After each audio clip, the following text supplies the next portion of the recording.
picture, curtain lights.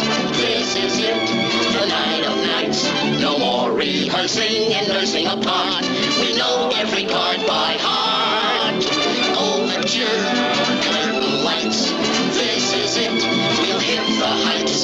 And oh, what heights we'll hit. On with the show, this is it.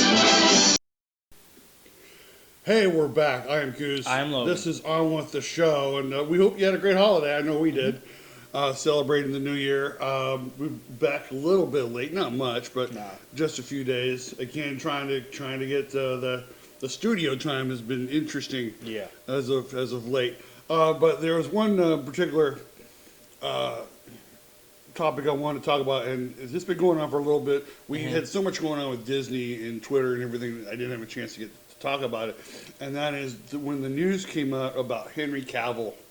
Oh, and Henry Cavill's out as Superman. Out as Superman.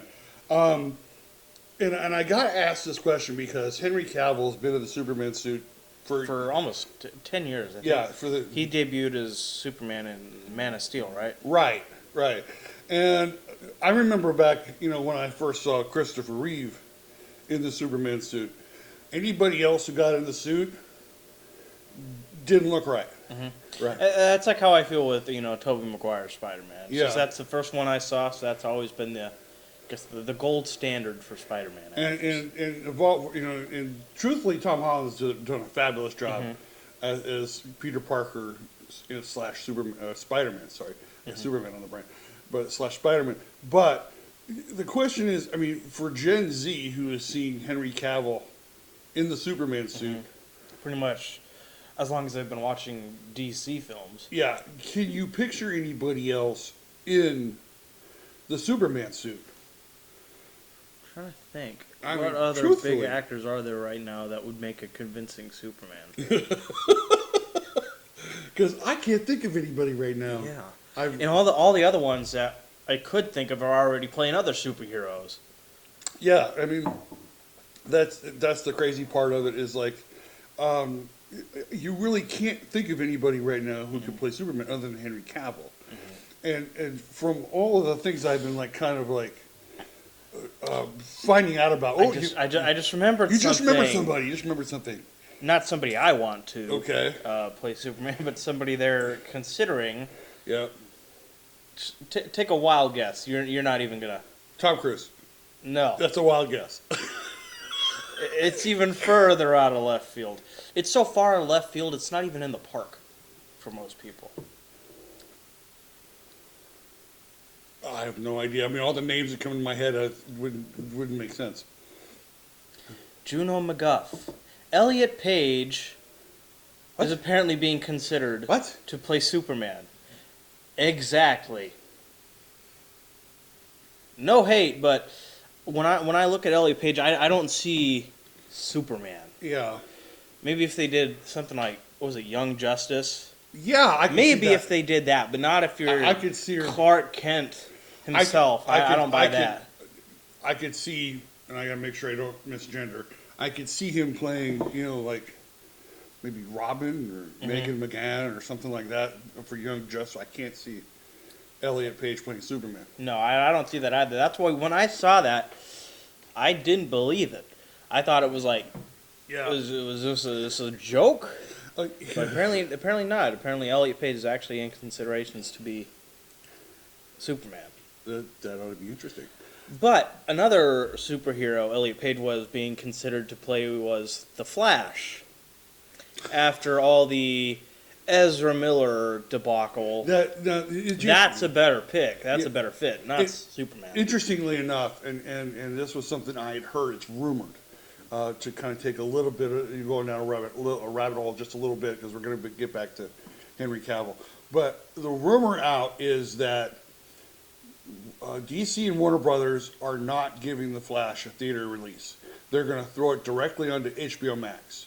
Well, I guess I could see why after all the Ezra Miller thing, I don't think it would survive in theaters. But then again, that makes me wonder if it's going to be any more successful on HBO Max than it would be in theaters. It would be a logical move because putting it on the streaming service it gives them basically no risk.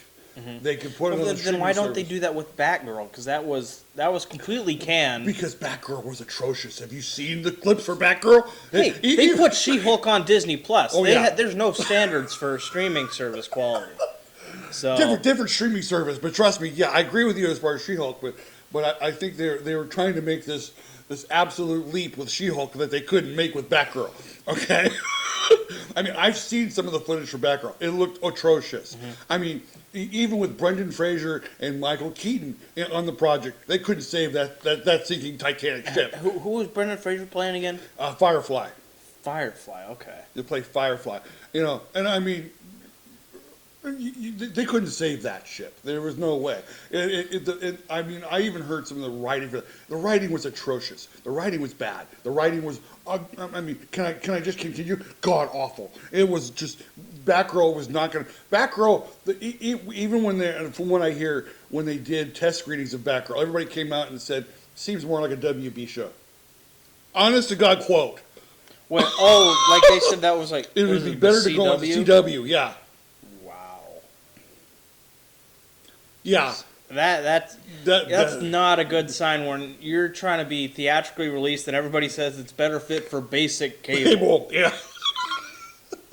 But going back to the Henry Cavill thing, apparently I guess they had planned on not having Henry Cavill as, and this is from Looper. Okay, I got this from Looper that Henry Cavill was out as Superman as far back as 2018. Really? That they were going to let him complete his contractual obligations to the role, and that they were going to find somebody else or kill off Superman, whichever one I don't think they had decided.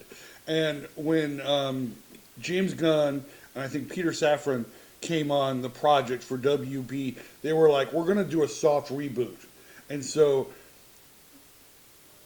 They had planned all along, I think, to, graciously let Henry Cavill go as Superman.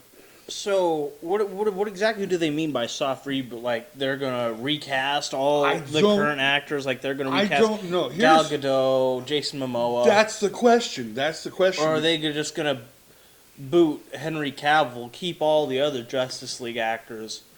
But then that wouldn't make sense as it's a soft reboot. I mean, let's kind of like backtrack this a little bit, and this segment's going to go a little long because there's a lot to unpack, and basically, because if you've not seen Black Adam's a really good movie. I really enjoyed it. Some of the CGI is a little wonky, but once the film gets going, it's really good. It's a really good story. And I guess apparently Dwayne Johnson has been, working on doing a Black Adam film for quite some time. It's been his pet project. And and again, this is also from Looper, Johnson kind of ingratiated himself into the boardroom and into all the different stuff to get Black Adam, because he wanted a Black Adam franchise that would eventually end with Black Adam versus Superman. And if you remember at the end of Black Adam in those post credits, you had a little confrontation between Henry Cavill's Superman and Dwayne Johnson's Black Adam, and I'm sitting there going, "Oh my God, this is gonna be great! This is what we wanted. We want this. This is gonna be good." And only for it to turn out that not only has Henry Cavill gotten the boot, but so has the possibility of a Black Adam franchise. Yeah, apparently, what happened is that Dwayne Johnson ingratiated himself so much that he made himself a pain in the ass. Oh, so he was he was a kiss ass? No, he wasn't a kiss ass. He basically wanted things done, I think, his way, which again is Dwayne's. Well, yeah, it's when you're someone of Dwayne Johnson's, I say, stature in Hollywood, then you get to make those decisions, but everybody knows who Dwayne Johnson is. But apparently, it's like he there were certain demands that he wanted, and a lot of the time, and again, a lot of this stuff was kind of like you have a lot of the behind the scenes things going on. With a change in management, I guess you could call it a change in management, over at Warner Brothers in DC, and so I guess he pretty much almost demanded that they bring Henry Cavill back because they wanted to, he wanted to have that little thing, and they were like, okay, yeah, sure, and the kicker was that if you've not seen this other movie Dwayne Johnson did, it's called DC's League of Super Pets. Oh, that's the animated. It's the animated film where he voices Crypto Superdog. Superdog, and apparently Dwayne Johnson wasn't interested. He demanded producer credits. Again, someone with the stature of Dwayne Johnson can ask for that, but he didn't apparently go out of his way to help promote the movie. But isn't that what producers do? Yeah, producers basically go, and I guess he was so I want to say that he was so wrapped up with Black Adam that he didn't really give a crap about. He just wanted, because when you get producer credits, you get points, and the more points you get, the more money you make. When it goes to streaming and syndication and all that other fun stuff. So the more things you're credited as, the more royalties you get? More royalties you get. Okay, that makes sense. That's why you see a lot of people will if they're like Tom, I'll say just for this example, Tom Hanks. Tom Hanks is a kind of person that will, not only will he get star credits, but he'll also try to get producer credits also. Tom Cruise is the same way. And a lot of them will sometimes even invest their own money just to become executive producers so that they can recoup money back in the other end. Yeah, I know another actor that did that was Bryan Cranston. For Breaking Bad. Yep. Because every time it's rolls credit producer, Bryan Cranston. Yep. And that usually happens in television shows. After a couple of seasons, the star of the show will get producer credits, and it means they get more points, they get more royalties on, But getting back to Warner Brothers and Black Adam. It also apparently didn't perform well at the box office, which I have a hard time believing. They said it made $391 million worldwide, which for a superhero film, I would think that you would make a little more. Yeah, because every time a superhero comes out, it's like such and such movie breaks record, passing $1 billion in the worldwide box office. So yeah, I guess as far as the realm of superhero movies go, yeah, $391 million is a bit of a disappointment. And I guess in the grand scheme of things, that's not too bad. What was its budget? Do you know? Like $195 million. Okay, well at least it made back its money. Which I think ballooned another $40 million when they did reshoots, which does happen when sometimes you have to put something in the budget for reshoots because you're going to need to go back and film more stuff. It just happens. There are two questions that I'm going to put on the table.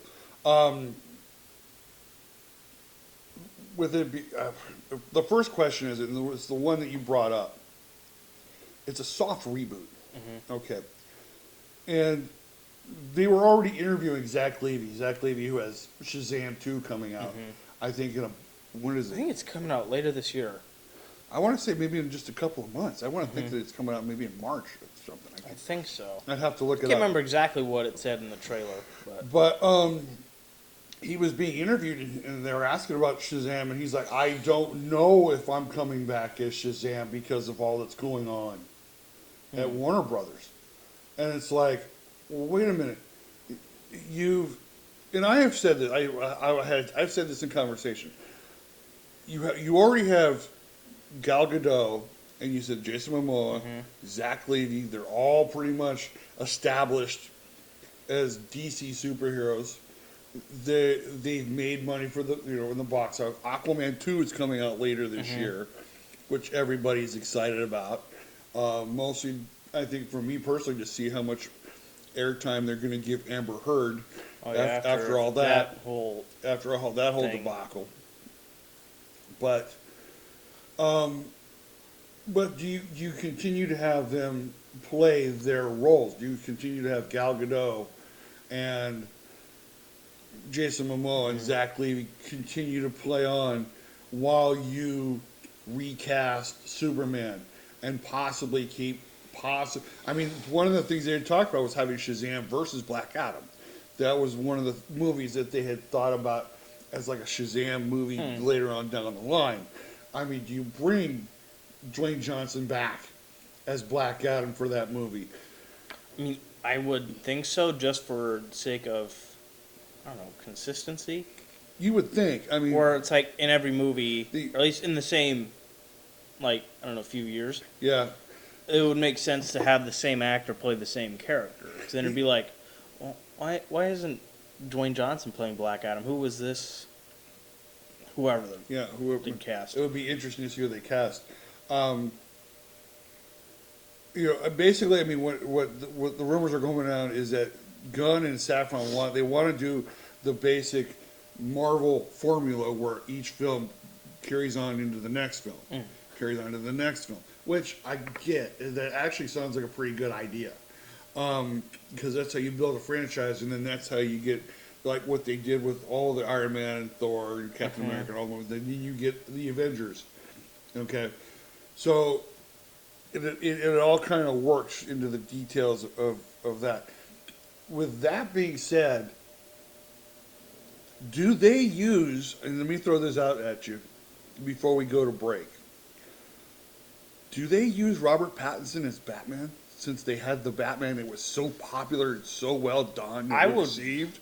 Want them to, but I don't know if that's tied into the DC, like the DC extended universe, or if that was its own like standalone series. But I would love them to bring in Robert Pattinson, because I personally preferred Robert Pattinson over Ben Affleck. No shade to Ben Affleck. Ben Affleck, he did a great job. Yeah, I just liked the Batman more than any of the other Ben Affleck Batman movies. So yeah, I would want them to, but I think for the DC extended universe, they're going to stick with Ben Affleck. But if they're going to recast everybody for this reboot, then yeah, Robert Pattinson should stay as Batman. He did such a great job. That movie was so good. If you've not seen it, it's on streaming on HBO Max, right? So if you haven't seen it, check it out. Check it out. It almost kind of gives you an idea. If this is what Gunn and Safran are looking for, oh my gosh, I'm looking forward to seeing what they're going to do from here on out. But it does kind of bring in, okay, how do we, and again, how do you bring in Pattinson into this universe that's already been established? I have said over and over again, you already have this rolling. You've already got it moving. You need to run with the team you got. Exactly. But it seems like Gunn and Safran want to go in a direction that's different than what's been established.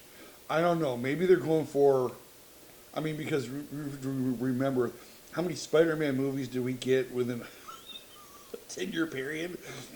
With Maguire and Garfield and Holland? I think they kept trying to reboot that puppy. Yeah, because they had the 3 with Tobey Maguire, 2 with Andrew Garfield, and they had the Spider-Man No Way Home trilogy, which then tied into the wider MCU. So I guess it's not unheard of for characters to be recast within a short time span, but I still like them to try to keep some consistency. Exactly. All right, like I said, we went a little bit long on this particular subject. We're going to go to a break. When we come back, we are going to talk about some directors and producers are, for some reason, trashing their product decades after it's been released. Come out. We'll be right back after this. I am Goose. I am Logan. We are Travel by Nature.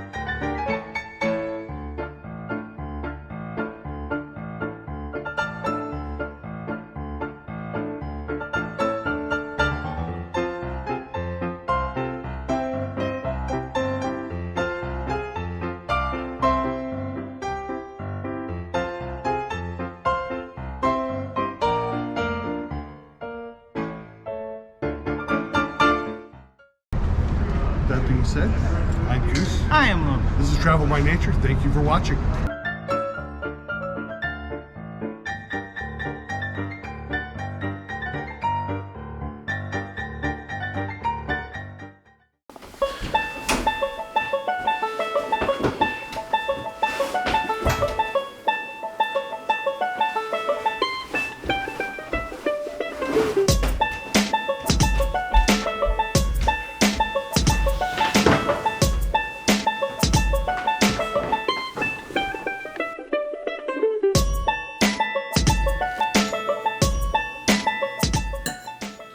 Tired, I am sore, and I just want to go to bed. And you can do that after you take a shower. I can take a shower in the morning. No, you can take one now. I don't even smell that bad.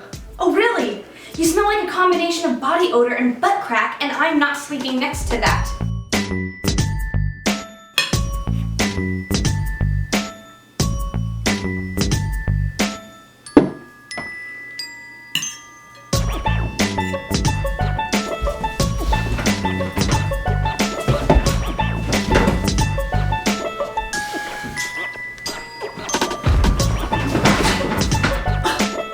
Laid too every once in a while. As tempting as all that sounds, I'd rather go to bed.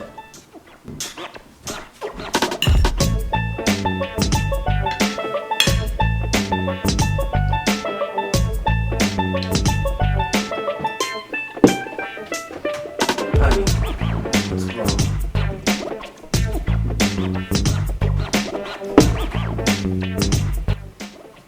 Half the crew is at the bar. At least I'm here. That's just it. Even when you're here, you're not. You're either too tired or too preoccupied.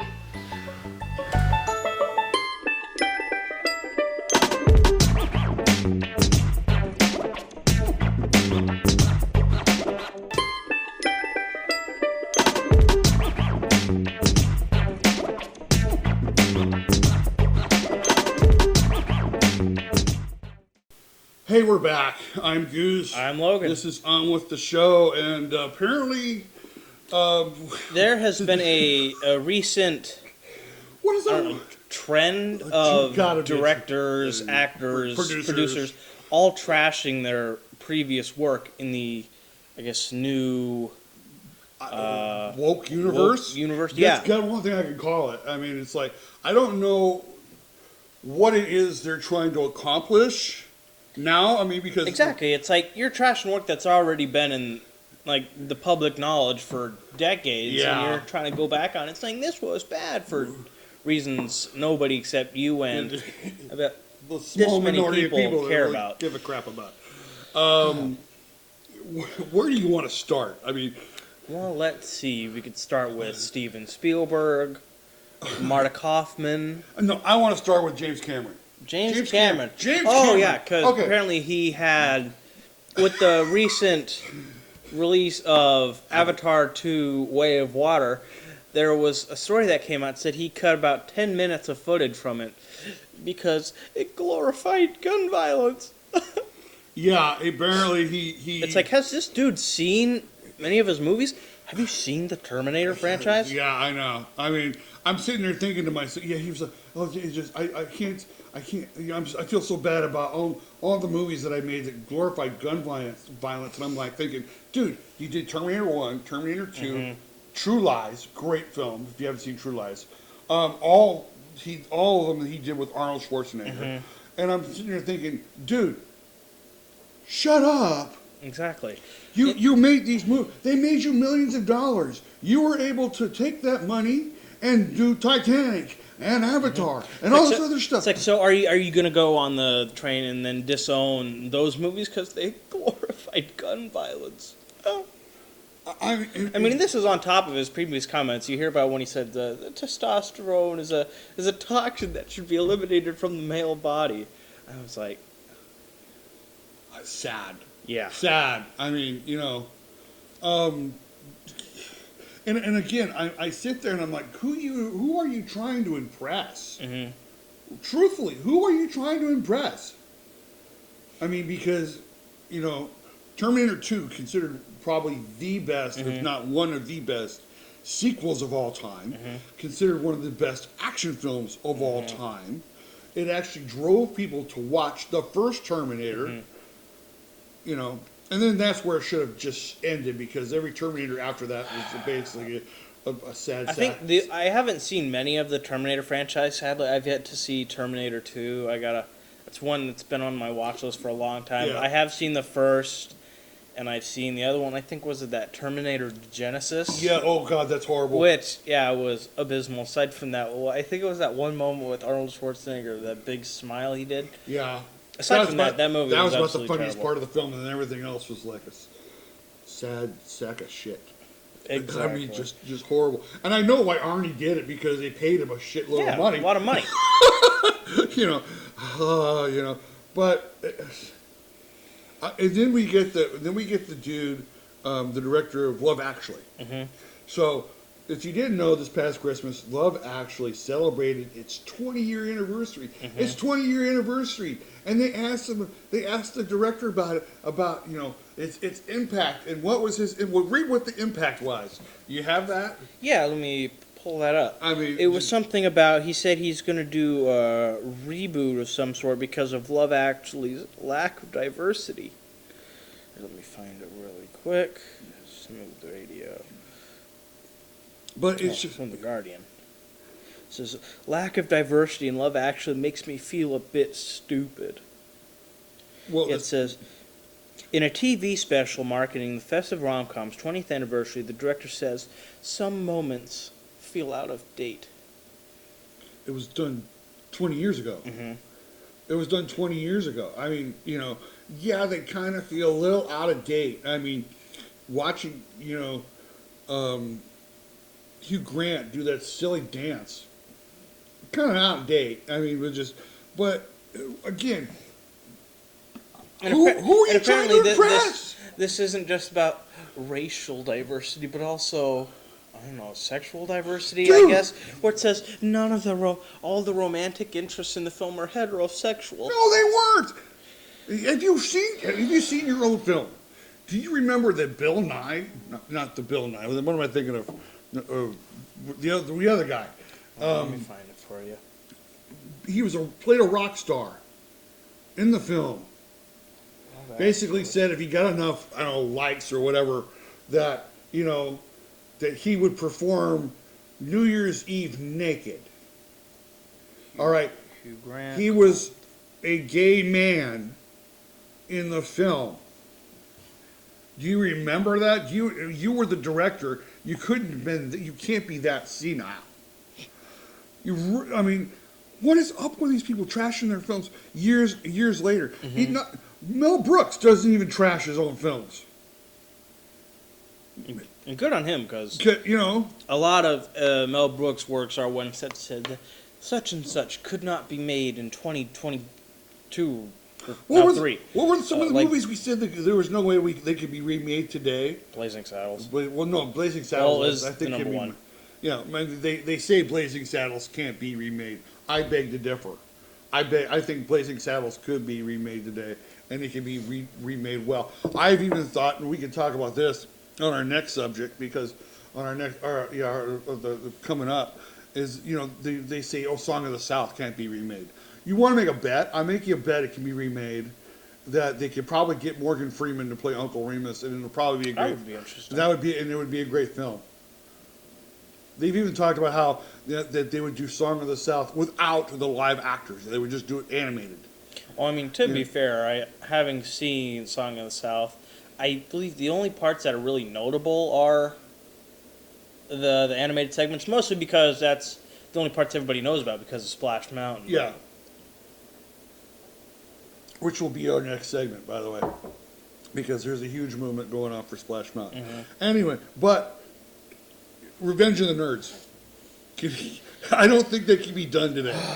This ties into another, an actor who has trashed her own work, that being the huge 80s star Molly Ringwald, star of such classics as The Breakfast Club, Pretty in Pink, 16 Candles. and 16 Candles. Yeah. The latter of which being the one that has been, I guess, under fire for its outdated sense of humor, particularly the character Long Duck Dong, and the scene, I think it's with the nerd and I think it's the Nerd and Jake talk about, what was it, date raping or something? Yeah. Jake Ryan's girlfriend. What was it? I think it's because she's drunk, and he says something like, "Oh, I could violate her 100 different ways." Something to that extent. I'm paraphrasing. And then I think later on it's kind of implied that they did do something like that, and everybody's saying, "Oh, this movie should be canceled," or something about that. But you got to consider this movie is coming up on 40 years 40 old. years old. You know, And it's not singular to just 16 Candles, as you mentioned. Revenge of the Nerds, Revenge of the probably Nerds. one of the biggest examples of a movie sex not comedy. aging well. It's a huge sex comedy in the 80s, and it's hysterically funny. But if you were to get a bunch of college people in the watching them, oh my gosh, I can't believe that Because they spy on, like, in the girls' dorm room by the putting sorority hidden house. cameras. And then the most infamous moment of the movie comes when one of the nerds dresses up as one of the chick's boyfriends, Yep. and he has sex with her. So, which is, what is it called? Rape by deception? Yeah. Something like that. But Yeah, I mean, it's just. I mean, I think Revenge of the Nerds is hysterically funny. I mean, you look at movies like Porky's, you look at movies like American Pie. They're all sex comedies. They're comedy. I mean, American Pie. I mean, is one. I mean, I would think that it could be redone today. I think it's great as it is. But whenever you have a movie that kind of just edges closer and closer to the edge, which is what comedy is about. You're going to get people that are offended because, oh my gosh, and it's usually a real small amount of people that are really getting offended that all of a sudden, for some reason, these directors and producers, I mean, Mara Kaufman's another one who trashed her own show, Friends, which is after considered one of the most beloved, iconic, yeah. and profitable TV shows of all time, she's gone on record saying it's so, I don't know, non-PC because, oh, God forbid you center a show around 6 friends who all happen to be white. Yeah. The horror. Yeah, I mean, I would usually use the joke all the time back when it was on air, and I would say, do any of these people have any friends of color? Do they have any black Probably friends? not. No, you know why? Because this is all performative. They want to see, like, we stand for the oppressed, the minorities. It's all performative. They don't really give a shit. She's still going to be collecting all the checks. Yeah. All the royalties from whatever streaming service it's on, being watched by millions of people.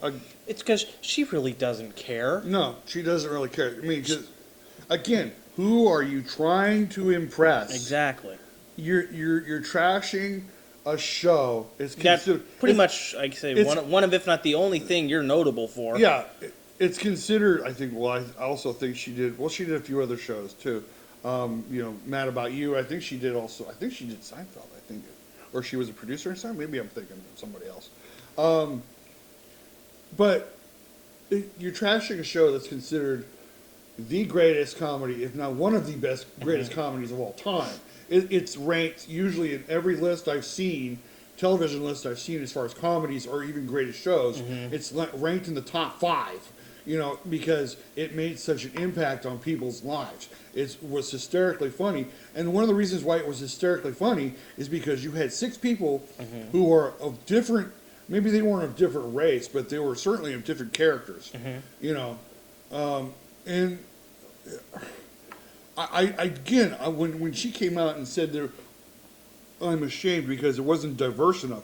You're trashing a show that you did back in, when was it? The 90s? Yeah, it started in 1994 and ran through 2000. 2000.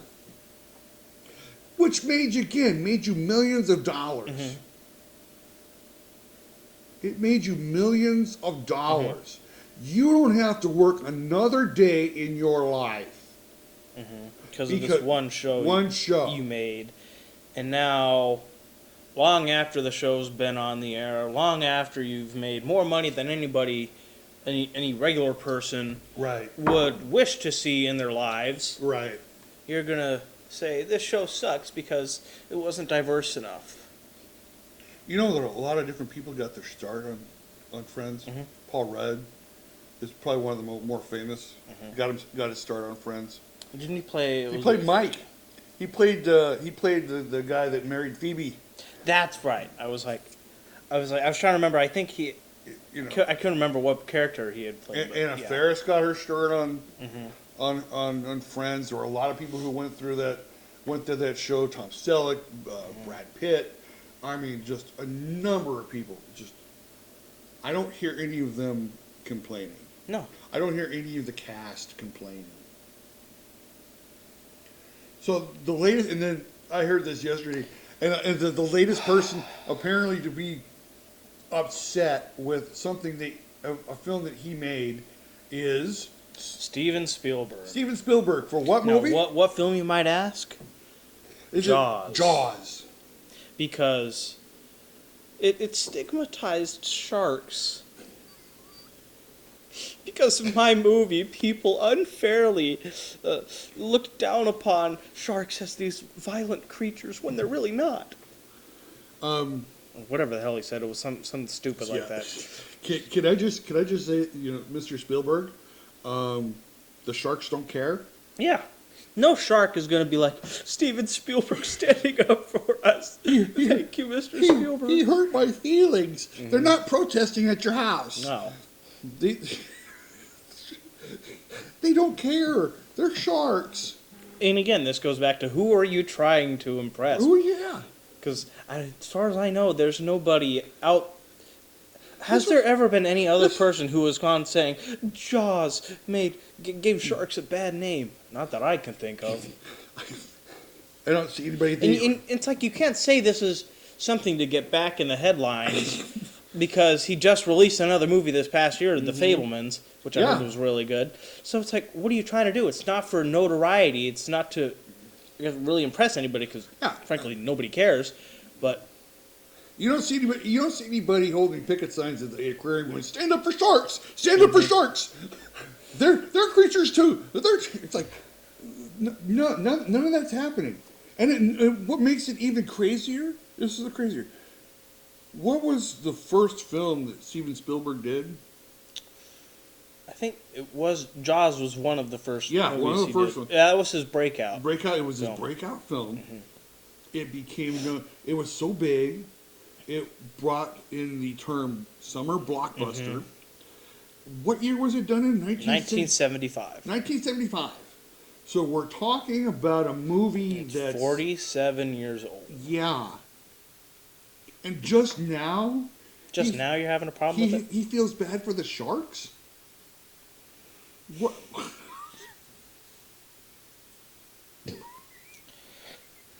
The sheer absurdity of it. It is... I'm sorry. It's really hard to make me speechless, but this kind of does, because it makes absolutely no sense whatsoever. Again, as we're saying, who are you trying to impress? Mm-hmm. And you, like you're saying, you just put out a film that apparently is, I guess from what I hear, is going to be considered Oscar, is going to be considered for the Oscars, which again, Steven Spielberg, that's the kind of guy he is. Yeah. All right, let's take a break here. We're going to come back and we're going to talk about when we come back the new movement to save Splash Mountain. Mm-hmm. Back right after this.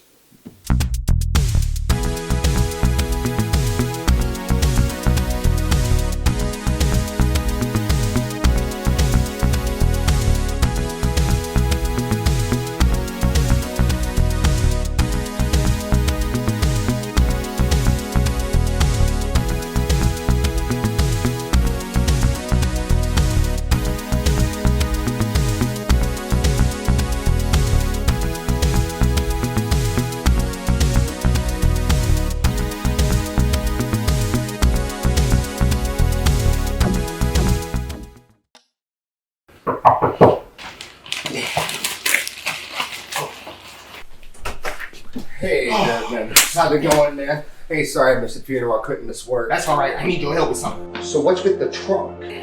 Ooh! I can't believe she gave you the house. I did everything for her. Cooked, cleaned. And robbed her blind. I only took what I deserved. She owed it to me. So why did you call me? I need your help to get rid of it. What makes you think I can help? Your grandma was a wonderful person. She used to always tell me, Ellen, all you have is your name, so make it a good one. What is that? What does it look like? I don't know. I've never seen it before. Well, maybe we could burn it. No, and then the fire department will be here in minutes. I don't know what all the fuss is about. That woman wasn't that pure. Remember what she told us, Gary. All you have is your name.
Hey, we're back. I'm Goose. I'm Logan. This is On With The Show, and this segment is dedicated to our favorite ride, Splash Mountain. Splash Mountain.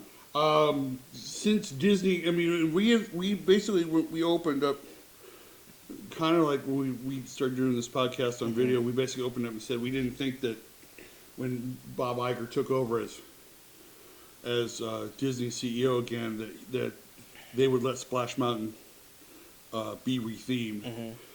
They did announce a closure date. Well, they announced a closure date for refurbishment for January 23rd, and then ever since then, people are like, "This is the last chance you'll get to ride Splash Mountain. It's being rethemed." Now they're saying, "Oh yeah, this is how we're gonna. It's gonna be closed for 2 years for retheming," and all of a sudden, the new movement, which was an old movement of hashtag Save Splash Mountain. Yeah, so back when this was originally announced back in 2020 that they were going to retheme it to Princess and the Frog, there was a big petition online about to save Splash Mountain as it is. And what was funny about that is that the Save Splash Mountain petition actually had about like 5 times as many signatures as the original one to retheme it. So given that, it didn't make any sense at all why they were still going to retheme it when it was obvious that the majority of people were not in favor of a retheme. But, lo and behold, here we are 2 years later. Yep. And they're still going ahead with it, which has sparked, as you said, a new Save Splash Mountain movement, which is gaining just about as much traction as the original one did. The movement is like, it's like catching a huge ass wave. I mean, now that now that Twitter has kind of opened up, every time I go on Twitter just to go, it is like you see all kinds of Twitter accounts that are like, "We need to save Splash Mountain. This might be the last time you get to see Splash Mountain." I think TPM Vids put out a video saying they did a whole ride basically saying, this is a tribute to Splash Mountain. It is, and they have a new change.org petition to keep Splash Mountain. People are even begging, Governor Ron DeSantis to step in to save Splash Mountain. This has gone absolutely crazy. I don't get that. Actually getting the governor of Florida to step in, that doesn't make sense. It doesn't make sense. I mean, but it's gotten absolutely insane. And of course, we are on the Save Splash Mountain bandwagon because, and if you don't, I mean, we've been talking about this since the first time they talked about it, like 2 years ago. I mean, the last I saw of the new petition, it's got over 100,000 signatures. There was even a new change.org petition to have Disney stop canceling or editing Zippity Doodah. Yeah, because I heard that they had taken it out of the you know, I guess the music loop. Yeah. Would play at the parks. and even I think even one of the one of the I would say like the granddaughter or someone of one of the actors who sang Zippity Doo Dah is like one of the people that's like petitioning this thing to run forward because it's her. She says, "This is my family's legacy. You're trying to tear down." I mean, And this is something that's been seen not just in the realm of Splash Mountain, but in the realm of, I guess, culture as well, especially in the past couple of years, when you have different icons being removed. And it's like you're removing different legacies, as is the case with James Baskett, of course, played Uncle Remus in the Song of the South movies. Hattie McDaniel. Did James Baskett even voice one of the characters? Yeah, he voiced a few of the animal characters. But it's just... But anyway, just for some more background on what the whole Save Splash Mountain thing, if you are unaware, because Splash Mountain is based on Song of the South, which has long held a legacy as one of the most racist movies of all time. Yeah. And with the way people talk about it, you'd think it was like Birth of a Nation, but yeah, it's when you actually watch it, it's not as bad as it's made out to be, but that's because it's been stigmatized and held from the public eye for over 40 years. Of course, people, they only go on what they've heard rather than what they've seen. Even though it's not as bad as some make it out to be, I still get the criticisms. But the thing is, with Song of the South ties to Splash Mountain, is that the ride is only based on the animated segments. Right. And even the problematic aspects of the animated segments, such as the Tar Baby, isn't even on the ride. Isn't even in the ride. It was replaced with, I think, Brer Rabbit's caught in a beehive or something like that. Yeah, honey. So even the problematic parts of the animated parts are removed. Yeah. So the ride has no ties to any of the racist things from Song of the South, which is what has caused the Save Splash Mountain, not only because the ride is completely removed from all the problematic aspects of the movie it's based on, but also because this ride is based on African folklore, which, if you didn't know, Song of the South is based on the Uncle Remus stories by Joel Chandler Harris, who lived on a plantation and who learned these stories from these slaves. He actually was forced to go out and work with the slaves. And the funny part is that after being around the slaves, he actually preferred their company over his white family. He would actually stay out and be around them. And of course, they would have, I guess the slaves would have like story hour or something. And they would tell all these stories based on the folklore that came from Africa. And then some of them, I guess, they also, developed themselves. And I mean, in all three animated stories, it's all based on slave stories and African folklore. Well, that's even what happens in the movie. There's, I can't remember exactly what the character's name is, like Johnny or something. Johnny, yeah. Played by Bobby Driscoll. Bobby Driscoll. Also played Peter Pan, probably his most notable role. But anyway, he lives on a plantation much like Joel Chandler Harris. And he goes to Uncle Remus, who tells him all the Brer Rabbit stories, which we all know, and which became Splash Mountain. The interesting thing, and of course I got into a Twitter. I don't know why I get into sometimes I get these Twitter conflicts with people. I know why, and I'll bring it up in just a minute. But it was like someone basically, because I had left a tweet, with a GIF of Brer Rabbit, basically saying, basically the tweet was something like, so canceling a ride based on African folklore is okay, with a question mark. And of course, people were like, it's not based on African folklore. It's not based. It is just, And this one person was like, maybe you don't know about Joel Chandler Harris. Here's some. Maybe you should Google his name. Here's what I found. And of course, what do they send me? Wikipedia. Now, if you've been to school in the past, I don't know, recently. Yeah, I mean, they'll say Wikipedia is a site to never use because, as we all know, Wikipedia can be edited by anybody. And anybody can put any random thing they want. Matter of fact, and I even explained this to some people, I have a degree in English. My focus was on American literature. When this was all going on in the beginning, I did a little bit of research on Joel Chandler Harris, and this is and people were like, I was like, he didn't steal these stories. He had an appreciation for them. That's why he put them out. He actually has a museum in Atlanta. I think it's in Atlanta or in Georgia. Yeah, there's a museum dedicated to him and the Uncle Remus stories. He was a journalist. He was a folklorist. He was a lot like Mark Twain. A lot like Mark Twain, except he lived in Georgia. Right? And I think Mark Twain lived in, I can't remember where Mark Twain lived. Mark Twain lived Mississippi. Mississippi, I think. He lived all over. The only reason I think Mississippi is because I know that's where a lot of the stories take place, like Huck Finn, Tom Sawyer. Which again, if you've ever read The Adventures of Huckleberry Finn, a good portion of the Adventures of Huckleberry Finn is about a white boy and a black man going down the Mississippi River on a raft naked. Yep. Okay, so let me just get back to what I was talking about. And basically, it's like you have these people on Twitter who they were trying to troll me, and of course, I'm not one to be trolled. I'm like, if you've seen some of the comments I've left for people. It's like one person was like, because I'm also a novelist. I've written books. And one of them posted one of my books on Twitter. Was like, look, Mr. English Degree wrote a book, and of course it happens to be my book, Beautiful Scrumptious, it's a vampire book, and it's like, oh, her name is Scrumptious. Yeah, that's her name in the immortal life. Yes, that's how it works when you write like fantasy and horror and stuff.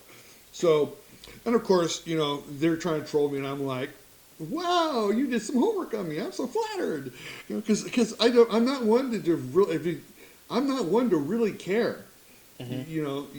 Just I'm not. I think it's funny they try to troll him for his novels when he's actually just about to be published. Yes, more on that later. But anyway, I don't need to hit the microphone. Anyway, let me ask you this question because one of the things I did over the weekend is that I went to archive.org. And of course typed up Song of the South, and it had several versions of the full movie on archive.org, and I put it on Twitter, and I put a few people on there and I said I think it's time people saw the whole. If you're looking for the whole movie, here it is. One of them was like, "Oh, you're the best, Brer Robert." I'm like, "Thank you, all right," but. I think it comes down to one particular thing, and I'm going to ask you this question because Song of the South has not been released by Disney since the mid-'80s. At least theatrically, and I think the only place you can get any home video copies is in Japan. In Japan. Japan. That's it. That's the only place you can get it. Unless you got a copy of it before they archived it for good, you cannot get a copy of Song of the South. Now, it is online. Again, going down to... You can pretty much get anything you want online. Yeah. But, and so I put it out. I put it out on Twitter, and I said, and so let me ask you this question, because you're part of Gen Z. Do you think the reason why some people have such an opinion on Song of the South is because nobody's seen it, and they're going based solely on other people's opinions? That's exactly it. Because as we said, it hasn't been released to the public in 40-plus years. That way, nobody really knows what it's about other than the hearsay. Right. And so let me get a second question. If it were to be released, if Disney was pressured enough to say, fine, we'll release it for the month, and I'm just using this as an example, so nobody freak out. But if they said, for the month of February, for Black History Month, we're releasing Song of the South, right, for just the 1 month, do you think, people would go see it, and then upon seeing it, what do you think their opinions would be? Well, first, I don't think they'd release it like theaters, but I think they'd put it on Disney Plus. Yeah. Well, with, of course, their disclaimer of this film contains outdated cultural depictions and whatever else they say in their trigger warning they play before old movies. But yeah, you're right. Since that would give people a chance to actually see the movie they've heard so much about yet never seen, I think, yeah, a lot of people's opinions would be changed. Be like, that's it? Because every person I've seen, I've watched the movie with, have come back and have looked at me like, how is this a racist film? This doesn't look like a racist film. Does it Or have not necessarily that it's not racist, but that it's not, like... PC? Exactly. I mean, I will admit, there are some things in the film that are that are triggers. Right? You know, Yeah, like the... Tar Baby. Most people talk about the I guess, positive relationship between the slaves and... Well, they're not really slaves in the movie because this takes place post-Civil in War. Reconstruction, so sharecroppers, technically. The positive relationship between the sharecroppers and the white landowners, which I get. It's problematic. I mean, but you have to understand that I don't think all slave owners were tyrants. I don't think they're all tyrants. I think that there were some that were brutal, and I'll give you that. There were some that were brutal, but there were also some that were very kind to their slaves. They treated them well. There was one president, was it Ulysses S. Grant, I think? Yeah, former president. Where I think he had inherited slaves, right? Right. But he was one of those where he wasn't like whipping them and whatever. Right. I mean, and I understand, plantation. We own a plantation is basically a farm with a homestead on it. That's basically a plantation. I think the word plantation is a Southern thing. I think that's what it is. The mention of a tar baby, which I think kind of triggers people. And the term tar baby actually, it actually has a meaning to it. It basically means, when the more you work on something, the more you work on a problem, the worse you get into it. That's basically what a tar baby is in English terms. But it kind of grew to be something where it originated not as you said, as a term for a situation that gets worse the harder you work to get out of it. But then it became a racial slur, which is then, even though I think Song and South was made before, it gained that connotation. Looking back on it, now that you have a tar baby in the movie, even though it wasn't intended as a racial slur in that context, I mean, just still look back on in that lens. It's so. I mean, I'll give them that. I mean, it's like when it said tar baby, I was like, oh crap, tar baby,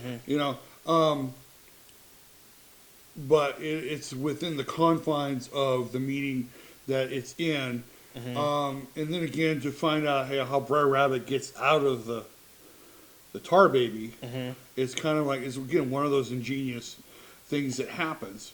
So with the character, but I fully believe that if more people watched the movie, more people were to see the movie, that it wouldn't be as maligned as it is. And plus, I just don't think it's good to keep it under wraps, because I don't think you should really do that with any movie. Right. I mean, even if just to release it for historical context. Well, I mean, if educational purposes. Well, I mean, again, I go by this. It's like, how can you talk about a movie you've never seen? How can you base an opinion on a movie you've never seen? That's it's almost like saying it's almost like, and I'm gonna just use this as an example. It's almost like saying I don't like tacos. Well, when you've never had tacos. Well, yeah, when you've never had tacos. What'd you try? I don't want them. I don't want a taco. Well, why don't you want a taco? I just don't. Because they're mean and they're evil and they give me gas and Well, if you've never had a taco, how do you know it gives you gas? I just know. I don't want to try it. So, which is just basically to get that. It's a lot of unfounded opinions where these opinions aren't, valid? Yeah. I guess because you don't actually have a full knowledge of the subject you're talking about. Right, exactly. If you want to see Song of the South, we're going to leave a link in the description where you can watch it on archive.org. Where you watch it on archive.org. And the movie's about an hour and a half, and it is. it's one of my favorite movies of all time, and it ranks in my top 5 of all time, all movies. And it's just because I love the stories. I love the stories, and I need to share this. I think that if Disney's not going to share this out, I think it is. And people should take it upon themselves to release it and put. That's why I put it out on Twitter, so that people can have a chance. Twitter is one of the biggest, social media out there. I think that people should have the opportunity to see this film and judge for themselves. And if you want to save Splash Mountain, we're going to just follow also leave a link to the change.org petition. Follow the hashtag. We'll put the link to the link to the petition down below. You guys can do it for yourselves because, I'm not opposed to Tiana having a ride. It's just the fact that it's replacing Splash Mountain is what we have the issue. That we have the issue with. All right. Well, another good show. Apparently, I got someone I got to call. But if they want to check us out anywhere else, where would they go? If you want to check out all the links to our social medias, you can find them at withcog.com/@travelbynature. They can find the links to our Travel by Nature YouTube channel, our Twitter pages for On With The Show and our other podcasts, Wrestling Boys, our TikTok for Travel by Nature, and we also have an Ask Me Anything tab and a tip jar. Check out our channel, Travel by Nature, where we go around different places, eat different food, have different experiences. Right now, we're kind of like in a holding pattern because the weather weather problems. Sucks right now.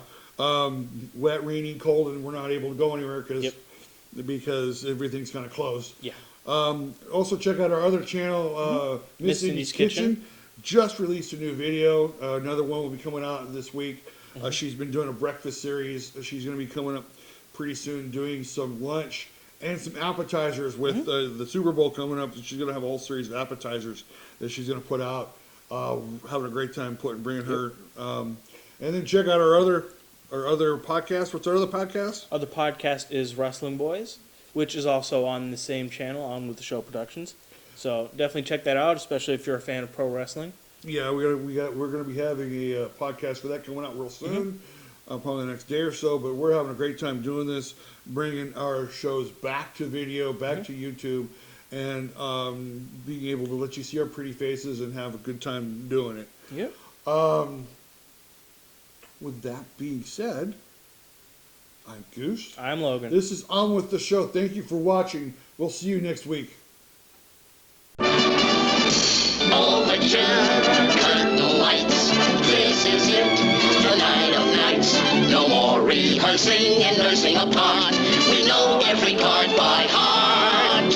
Overture, cut the lights. This is it, we'll hit the heights.